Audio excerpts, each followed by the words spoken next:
বন্ধুরা, রীতা রকমারি রান্নাঘরে আপনাদের স্বাগত জানাই। আজ আমি বানিয়ে দেখাবো লাল শাকের শুক্তো। আমার উপকরণ লাগছে লাল শাক, বেগুন, আলু, রাঁধুনি, কালো সর্ষে, নুন, চিনি, বড়ি, তেজপাতা, মাছের মাথা, চিংড়ি।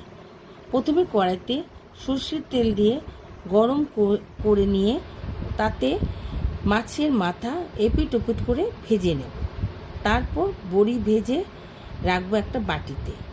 ওই কড়াইতে সর্ষে, রাঁধুনি, তেজপাতা দিয়ে নাড়াচাড়া করে কেটে রাখা বেগুন, আলু ছেড়ে দিয়ে নাড়াচাড়া করব।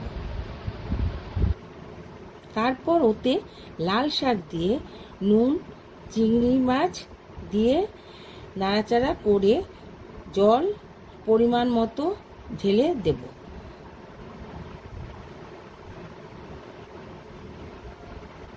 হয়ে আসলে ঢেকে দেব। তারপর ফিরে এসে ঢাকনা খুলে মাছের মাথা দিয়ে বড়ি, চিনি দিয়ে নামিয়ে ফেলব। এভাবে তৈরি করে নিলাম আমার লাল শাকের শুক্তো। রান্নাটি ভালো লাগলে আপনার চ্যানেলটি সাবস্ক্রাইব করতে ভুলবেন না। ভিডিওটিতে